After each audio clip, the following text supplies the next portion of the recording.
바울은 하나님의 진노가 하늘로부터 나타난다고 이야기를 하고 있습니다. 하나님의 진노가 나타나리라.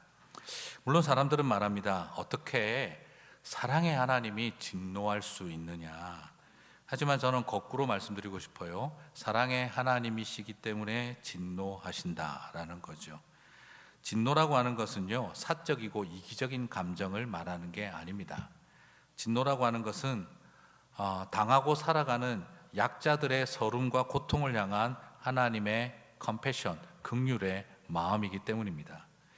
때리면 맞아야 하고 밟히면 꿈틀조차 못할 약자들을 향해서 하나님은 긍휼히 여기는 마음을 갖고 계신데 그것을 진노라고 표현을 합니다. 그러므로 이 모든 것이 가능한 것은 사랑의 하나님이시기 때문에 가능한 감정입니다. 진노의 반대는 사랑이 아닙니다.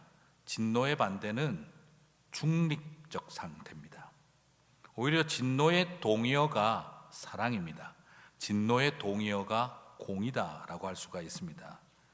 약자를 향한 하나님의 사랑은 결국 힘과 권력과 폭력으로 일어나는 압제를 향해서 하나님은 진노로 표출하게 되어집니다. 그래서 성경에 나오는 하나님의 진노는 신이 가진 무분별한 화풀이를 말하는 것이 아니라 약자들을 향한 사랑과 공의를 우리는 그것을 진노라고 합니다. 그래서 사랑의 하나님이 어떻게 진노하느냐라고 말하는 것이 아니라 오히려 사랑의 하나님이시기 때문에 진노하신다라고 말할 수 있는 것이죠. 그래서 18절에서 하나님은 진노의 대상을 이렇게 설명을 합니다. 하나님의 진노가 불의로 진리를 막는 사람들의 모든 경건하지 않음과 불의에 대하여 하늘로부터 나타나나니. 자, 다시 말씀드리면 하나님은 불경건과 불의를 향해서 하나님은 당신의 진노를 하늘로부터 나타낸다라는 것이죠. 자, 우리는 이 점에 있어서 굉장히 하나님의 진노는 무분별한 화풀이도 아니고 하나님은 진공 상태의 무감각한 존재가 아니라 연약하고 고통받는 백성들을 향한 사랑에 불타고 정의에 불타는 것이 하나님의 진노다 하는 걸 보게 되어집니다.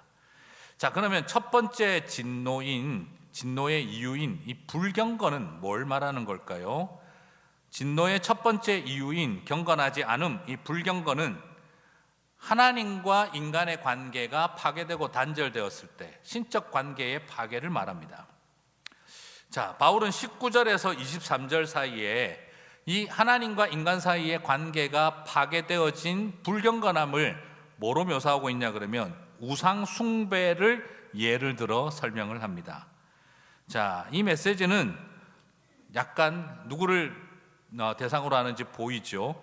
우상 숭배와 다른 신들을 믿어왔던 로마 교회 안에 이방인 출신인 로마인 그리스도인들을 향해서 도전하고 있는 메시지로 보입니다.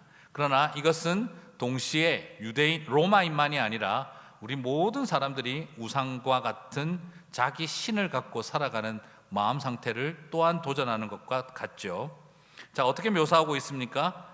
19절을 보니 하나님은 알만한 것을 주셨는데 라고 하고 20절을 보니 하나님의 영원한 능력과 신성이 만드신 만물에 분명히 보여 알려줬는데 라고 말하시죠.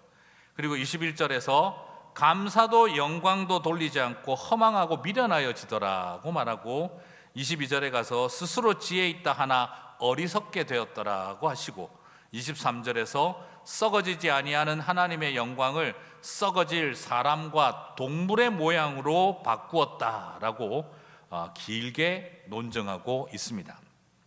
자, 이것만 보면 어떤 생각 드세요? 에이, 맞네. 하나님은 화내시는 게 편협한 종교적인 이 이유 때문에 하나님은 화를 내시는 게 맞네. 하나님은 공의를 위해서 어쩌고 하지만 결국 니네들 왜 저 우상을 숭배하고 섬겨? 그러니까 내가 기분이 나쁜 거야 하는 좀 불경건에 대한 진노는 결국 편협한 종교적 질투심 때문에 하나님이 사적인 복수국하는 거 아니냐라는 생각을 하게 되어지죠. 하지만 전혀 그렇지 않습니다. 자, 여러분, 10계명에서 1계명, 2계명으로 한번 가봅시다. 그러면 출애굽기 20장 3절 4절을 보시면 우상 숭배와 다른 신들의 본질이 봅니다. 같이 읽어볼까요? 너는 나 외에는 다른 신들을 내게 두지 말라. 너를 위하여 새긴 우상을 만들지 말고. 자, 사실은 여기 내게라는 말은 좀 빼도 됩니다. 정확하게 없기 때문에. 이 너를 위하여가 고리 역할을 하는 거기 때문에 3절에도 이렇게 보면 됩니다. 너는 나 외에는 다른 신들을 너를 위하여 두지 말라. 너를 위하여 새긴 우상을 만들지도 말라가 됩니다. 자, 여기에서 키포인트가 나옵니다. 너를 위하여 우상을 만들고 다른 신들을 두는 이유가 뭐냐? 나를 위해서, 우리를 위해서 우리는 우상을 만들고 신들을 창출해낸다라는 겁니다. 다시 말씀드리면 우상이 계시와 신탁을 줘서 우리가 따르는 것이 아니라 인간이 자기를 위한 이기적 목적 때문에 인간은 신을 만들어낸다라는 것이죠. 다른 신들을 위해서, 우상을 위해서 사람이 존재하는 겁니까? 아니면 나를 위해 우상을 만들어내는 겁니까? 자, 우리는 이것을 잘 정확하게 이해해야 됩니다. 신들을 위해, 우상들을 위해 사람이 존재합니까? 사람을 위해 우상이 존재합니까? 사람을 위해 우상이 존재하는 거죠. 결국 이것은 뭘 말하느냐 하면 사람이 신이 되어 보려고 하다 실패했잖아요. 아담과 하와가 하나님처럼 되려고 하다가 실패했잖아요. 실패하고 혼쭐 났잖아요. 그러니까 어떡합니까?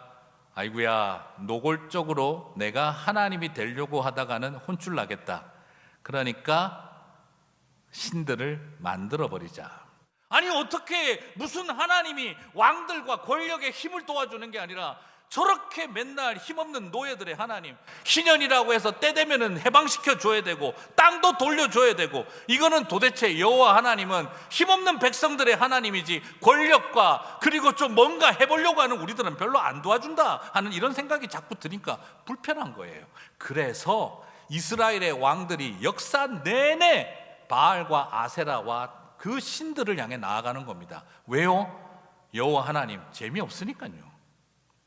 가나안 우상 종교가 좋은 겁니다. 나를 위하여 신을 만들어야겠다 생각하는 거죠. 나를 위하여 이런 신들을 내 앞에 둬야 되겠다라고 생각하는 겁니다. 무슨 말입니까? 내 하고 싶은 대로 하고 살려고 하니 저 하늘을 좀 바꿔야겠다라고 생각을 하는 겁니다. 그래서 여호와 하나님이 십계명을 통해 저 하늘은 손대지 못하게 픽스시켜버린 겁니다. 너희의 욕망으로 신을 만들어내고 너희의 욕망으로 우상을 만들어내서 니네들 하고 싶은 대로 하도록 도와주는 신은 절대 못 만든다. 그래서 하나님은 누구를 위해? 이 땅의 백성들을 위해 하늘을 지키신 것입니다. 자신의 종교적 아성을 지키기 위해, 자신의 리더십을 지키기 위해 1계명, 2계명을 주신 것이 아니라 이 땅에 힘없는 백성들을 지키시기 위해 하늘을 지키게 하셨던 것입니다. 그래서 하나님은 우상 숭배를 막았습니다. 욕망이 지배하는 세상을 막기 위해서라는 거죠. 그래서 1계명과 2계명을 보게 되면 하나님은 종교적 강자가 되기 위해서 이 계명을 만드신 것이 아니라 사회적 약자를 돌보기 위해 열심을 내고 계셨던 것이다라는 걸 보게 되어집니다. 그래서 우상을 붙들고 사는 죄, 욕망을 붙들고 사는 죄, 하늘을 바꿔버리고 싶다 생각하는 우리의 욕망에 대해서 하나님은 진노하시는 것입니다. 여러분, 내 안의 우상과 내가 나를 위해 만들어 놓은 신들, 굳이 이것은 우상 숭배와 타종교의 문제만은 아닙니다. 우리 자신도 나를 위하여라고 하는 이 전제 속에 깔려 있다면 내가 하나님을 우상으로 만드는 행위가 될 수도 있다는 걸 봐야 합니다. 나의 권력, 나의 능력, 나의 욕망을 위해 충실하게 기름통 들고 따라다니며 안수해 주실 신을 원한다면 이미 그분은 성령님이 아니라 우상인 것입니다. 귀신입니다. 오늘 우리는 마음속에 분명히 돌아봐야 합니다. 우리가 교회에서 우상을 만들지 않아야 한다 하는 것이지요. 주님은 이것에 대해서 진노하신다라고 말씀하셨습니다. 그리고 두 번째, 하나님이 우상 숭배와 같은 불경건에 대해서 진노하신 다음에 하나님은 하나님과의 관계의 파괴에 대해서 진노하신다고 하셨지만, 두 번째 진노의 이유는 불의는 인간과 인간 사이의 관계를 파괴하는 행위를 묘사하고 있습니다. 하나님과의 관계의 파괴를 말하는 불경건을 언급하면서 우상 숭배를 하나 예를 들었고요. 그리고 또한 두 번째, 인간관계가 깨어지는 것에 대한 불의. 이 사실 이게 두 개가 연결되어 있죠, 그죠?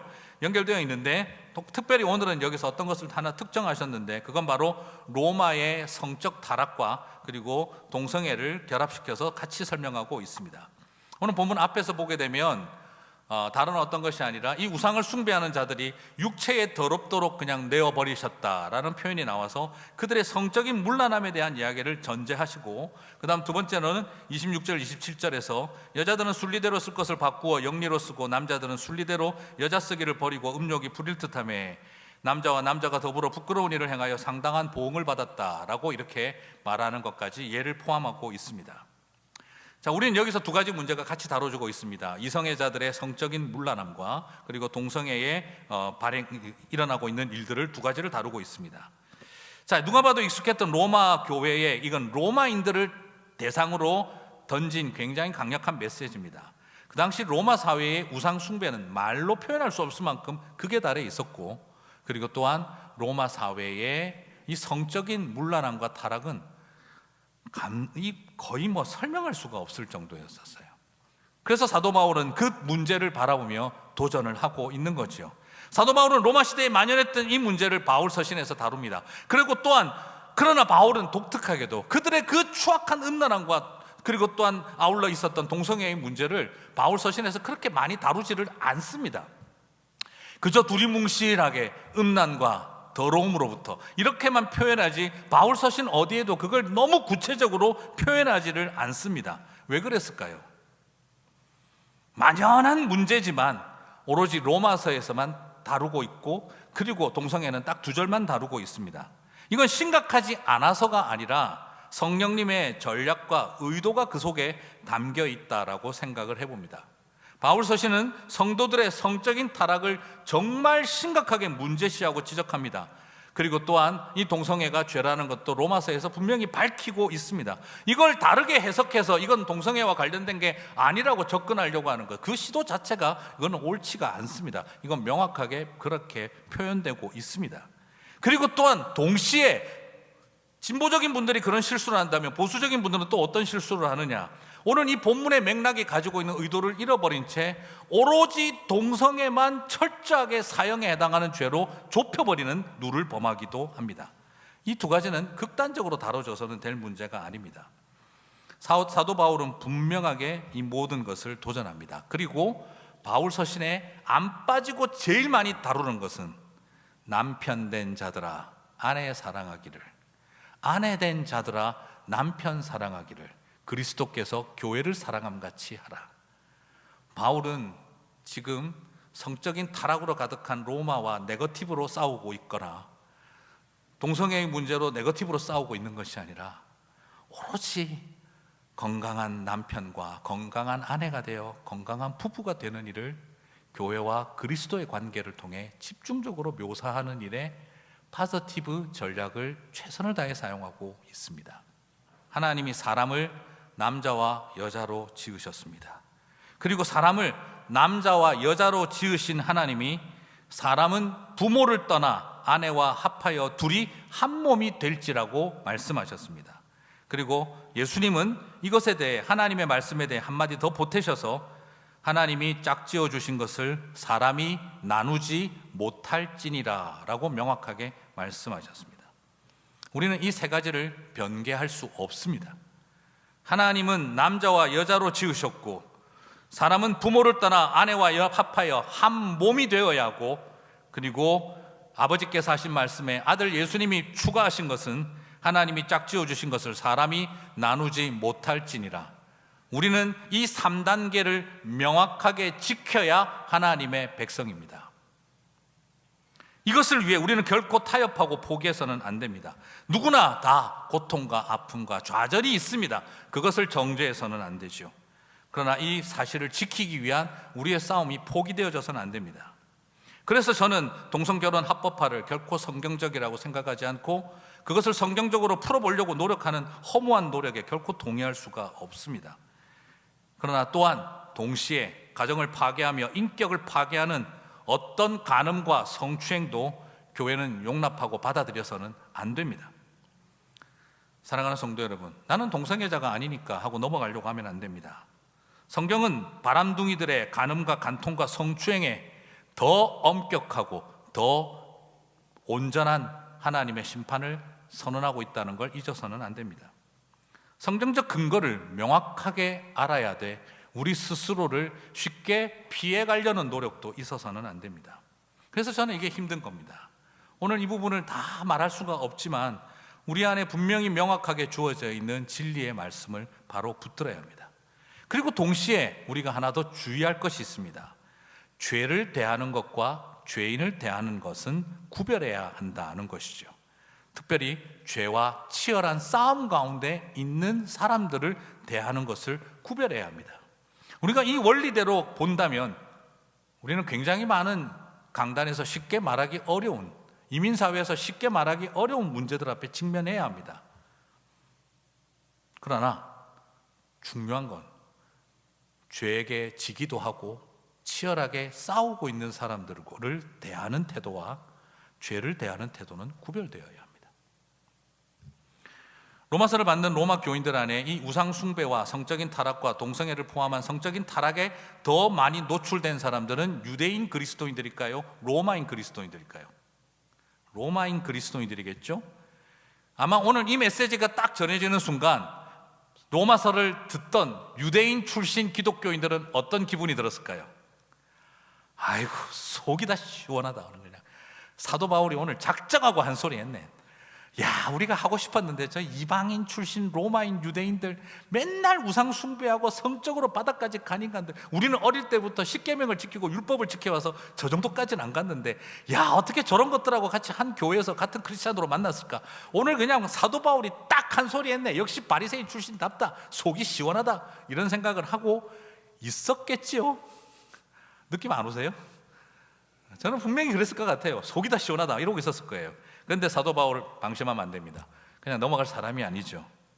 여러분, 유대인 그리스도인들은 율법주의의 과거를 가지고 있는 사람들이고 로마인 그리스도인들은 우상 숭배와 성적 타락의 과거를 가지고 있는 사람들이죠. 바울이 로마인만 때리고 넘어가겠습니까? 바로 그 다음 이어서 나옵니다. 하나님의 진노의 대상, 로마서 1장 29절에서 31절. 모든 불의, 추악, 탐욕, 악의가 가득한 자요, 시기, 살인, 분쟁, 사기, 악독이 가득한 자요, 수근수근하는 자요, 비방하는 자요, 하나님께서 미워하는 자요, 능욕하는 자요, 교만한 자요, 자랑하는 자요, 악을 도모하는 자요, 부모를 거적하는 자요, 우매한 자요, 배약하는 자요, 무정한 자요, 무자비한 자라. 그리고 나서 하는 말이 다 사형에 해당한다 라고 또 던져버렸습니다. 로마서에서는 이처럼 우상 숭배와 그리고 동성애를 포함한 성적인 죄에 대해서 명확한 입장을 사도 바울은 강력하게 던졌습니다. 그리고 이 과감한 도전을 했습니다. 하지만 동시에 이 이야기를 듣고 유대인 기독교인들 안에서 우리는 그래 쟤들하고 달라 하는 이런 생각을 하고 있을 유대인 기독교인들, 뒤에서 수근수근거리고 교만하고 우리는 다르다라고 생각하고 있고 무정하고 무자비하게 그리고 비방하고 있던 그들을 향해서 사도 바울은 다시 말합니다. 사람이 우상 숭배와 성적인 타락과 동성애를 죄를 짓지만 마음으로 죄 짓는 여러분도 사형에 해당합니다 라고 선언하고 있는 것이죠. 나는 속으로는 몰라도 겉으로는 딴 종교 안 가졌고 딴 우상 숭배 안 했고 나는 성적인 타락 안 했고 난 동성애 안 하니까 저런 이방인 출신들은 맨날 저러고 살아왔지, 하나님도 참 왜 저런 사람들을 받아들이는지 몰라 하고 있던 그들에게, 난 괜찮아 하고 있던 그들에게 여러분들도 사형에 해당합니다 라고 결론을 내리고 있다는 거죠. 왜 마지막에 마음으로 짓는 죄에 대해서도 도전을 했던 걸까요? 이것이 로마서가 우리들에게 보여주고 있는 중요한 의도입니다. 오늘 우리는 이 로마서의 1장 18절에서 32절, 사실 많은 목사님들이 요즘 같은 시대에 이걸 설교하기 부담스럽고 피하고 싶습니다. 왜냐하면 또 혹고 뭔가 일이 걸릴까 봐, 그리고 이것 때문에 또 상처받는 분들도 생길까 봐, 남모르는 고민을 가진 사람들에게 아픔을 줄까 봐 사실 다 어렵고 힘듭니다. 하지만 여기서 중요한 건 이 본문을 가지고 이것은 동성애와 관련되지 않은 본문이다라고 무리하게 해석하는 분들도 불편하고, 동시에 이걸 가지고 동성애자들은 무조건 하나님이 특별히 이것만을 향해서는 징벌하신다, 진노하신다라고 좁혀서 끄집어내는 것도 불편합니다. 오늘 말씀은 그런 의도가 아니기 때문입니다. 오늘 이 말씀의 전체적인 맥락은 무엇입니까? 오랫동안 로마식의 종교와 우상숭배와 그런 타락한 문화에 익숙하게 살아왔던, 철학에 익숙하게 살아왔던 사람들에게 정신 번쩍 드는 메시지를 던졌습니다.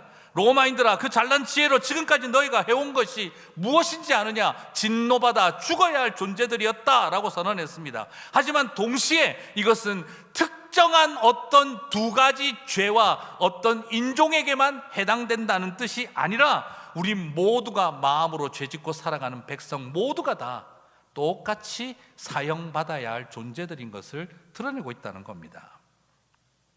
그래서 로마인이나 유대인이나 복음에는 구원할 능력이 있다고 했던 것처럼 로마인이나 유대인이나 여러분은 모두가 다 원래 죽었어야 할 존재였다라는 걸 보여주는 게 목적인 것입니다. 무슨 말이죠? 모든 사람은 다 똑같은 죄인들이다. 누가 더 나쁘고 덜 나쁘고가 아니라 우리는 다 죽어야 할 죄인들이었다라는 걸 사도 바울은 가르치려고 하고 있는 것입니다. 로마서 1장 17절에서 바울은 복음이 유대인이나 헬라인이나 모두 살리는 능력인 것을 선언했던 것처럼 오늘 18절부터는 그런데 우리는 죽어 마땅한 존재였고 죽었던 자들이었다는 걸 알려주는 거지요. 무슨 말입니까?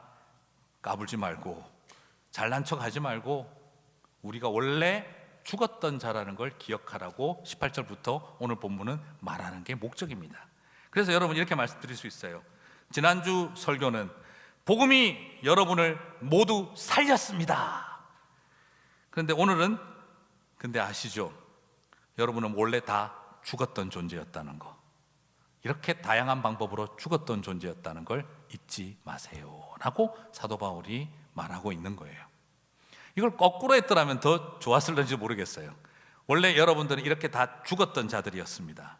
그런데 복음의 능력이 여러분을 다 살렸습니다로 끝냈으면 좋은데 로마서의 이 라이팅 기법이 모든 자들을 살렸습니다. 그런데 왜 살렸느냐? 왜냐하면 여러분들이 다 죽었던 자들이었기 때문입니다 라고 하는 방식으로 표현하고 있다는 거죠.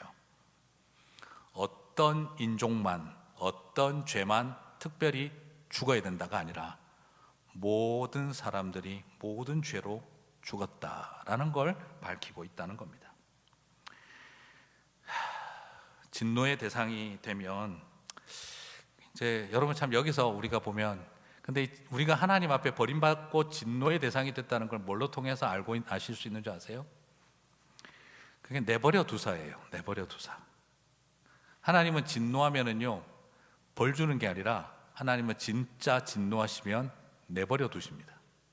24절을 보시면 하나님께서 내버려 두사, 26절을 보면 하나님께서 내버려 두셨으니, 28절을 보면 하나님께서 내버리사라고 되어 있어요.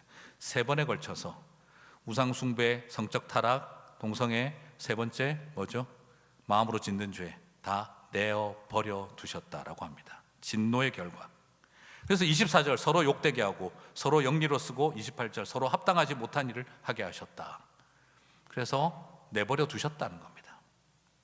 여러분, 하나님의 진노의 방법이 무엇입니까? 벌 주는 게 아니라 내버려 두는 일입니다. 사랑하는 성도 여러분, 내가 이렇게 살다간 아닌데 하는 생각이 들어도 가끔씩 혼쭐 나는 일이 있었는데 계속 그러니까 이제 더 이상 아무 일도 안 일어날 때 하나님도 이제는 나를 컨트롤 못 하시는 거지 라고 생각하지 마세요. 관계가 끊어졌다는 뜻입니다. 하나님이 없는 게 아니라 하나님과 관계가 없어진 것입니다. 히브리서 12장 5절 8절 말씀을 기억하십시오.